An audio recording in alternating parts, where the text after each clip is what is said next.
ഇന്നത്തെ തിരക്ക് പിടിച്ച തെരഞ്ഞെടുപ്പ് പ്രചാരണ പരിപാടികൾക്ക് ഒടുവിൽ എം സ്വരാജിനെ നമുക്കൊന്ന് കാണാൻ കഴിഞ്ഞിരിക്കുകയാണ്. ഇന്ന് വളരെ ഹെക്റ്റിക് ആയിട്ടുള്ളൊരു ഡേ ആയിരുന്നു, കാരണം അവസാന മണിക്കൂറുകളാണ്.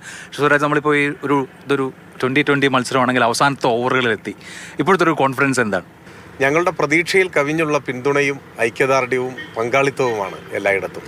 ഇത് ഇടതുമുന്നണി പ്രവർത്തകരുടെ ആത്മവിശ്വാസത്തെ അരക്കിട്ടുറപ്പിക്കുന്നതാണ്. അതിൻ്റെ ഒരു ആഹ്ലാദത്തിലാണ്, ആവേശത്തിലാണ് ഞങ്ങളെല്ലാവരും. സാംസ്കാരിക നായകരിൽ ചിലർ, ഇപ്പോൾ KGS അടക്കമുള്ള ആളുകൾ, ആശാ വർക്കർമാരുടെ സമരത്തോടക്കം നീതി കാണിക്കാത്ത ഗവൺമെൻറ്റിനെ പരാജയപ്പെടുത്താൻ സ്വരാജിനെതിരെ വോട്ട് ചെയ്യണം എന്ന ആഹ്വാനം നൽകിയിട്ടുണ്ട് ഒരു വിഭാഗം സാംസ്കാരിക പ്രവർത്തകർ. അപ്പോൾ അത്തരത്തിൽ ഗവൺമെൻറ്റിൻ്റെ ഒരു തരത്തിലുള്ള ജനഹിത പരിശോധന നടക്കുമ്പോൾ അത് ഗുണകരമാകുമെന്ന പ്രതീക്ഷയുണ്ടോ? അതൊരു ജനഹിത പരിശോധനയായി കാണുന്നുണ്ടോ?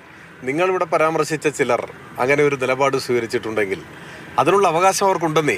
അതിനുള്ള ജനാധിപത്യപരമായ അവകാശം, സ്വാതന്ത്ര്യം അവർക്കുണ്ട്.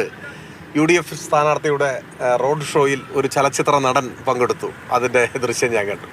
ഞങ്ങൾക്കൊരു അസ്വസ്ഥതയും തോന്നിയിട്ടില്ല. അതൊരു നിലപാടാണ്, അത് അവരുടെ അഭിപ്രായമാണ്. ആ നിലപാടിനെ നാം ജനാധിപത്യ അടിസ്ഥാനത്തിൽ മാനിക്കുകയും അവർ പ്രതിനിധാനം ചെയ്യുന്ന രാഷ്ട്രീയത്തിൻ്റെ പാപ്പരത്വത്തെ തുറന്നു കാണിക്കുകയാണ് വേണ്ടത്. ഇടതുപക്ഷത്തെ പിന്തുണച്ചാൽ അവരെ തെറി വിളിച്ച് അധിക്ഷേപിച്ച് അശ്ലീലം പറഞ്ഞ് ഭീഷണിപ്പെടുത്തി നിശബ്ദരാക്കാൻ നോക്കും. പക്ഷേ KGSനും ജോയ് മാത്യുവിനും കൽപ്പറ്റ നാരായണ മാഷ്ക്കും ഭയപ്പെടേണ്ടി വരില്ല.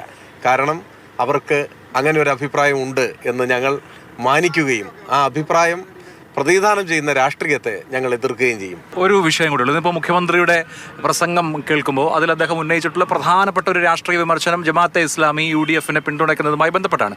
ജമാഅത്തെ ഇസ്ലാമി UDFനെ പിന്തുണയ്ക്കുന്നു, സ്വാഭാവികമായും രാഷ്ട്രീയമായി LDF വിമർശിക്കും. എന്ന് മാത്രമല്ല, പ്രത്യയശാസ്ത്രപരമായി തന്നെ ജമാഅത്തെ ഇസ്ലാമിയോട് ഇടതുപക്ഷത്തിന് എതിർപ്പുണ്ട്. അതെല്ലാ കാലത്തും പറഞ്ഞിട്ടുണ്ട്.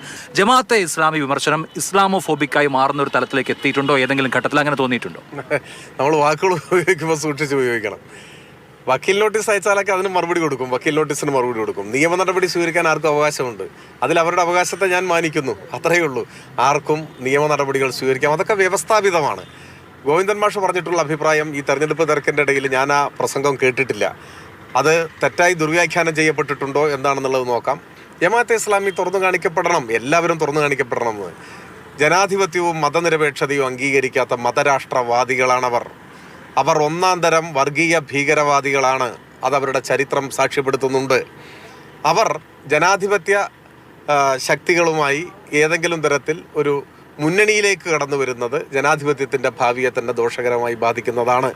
ഇപ്പോൾ ഇവിടെ പിന്തുണ കൊടുത്തതൊന്നും ഞങ്ങളെ ബാധിക്കുന്ന പ്രശ്നമല്ല. ജനങ്ങൾ മെറിറ്റിൽ വിധിയെഴുതും എന്ന ഒരു ആത്മവിശ്വാസത്തിലാണ് സ്ഥാനാർത്ഥി മുമ്പോട്ട് പോകുന്നത്.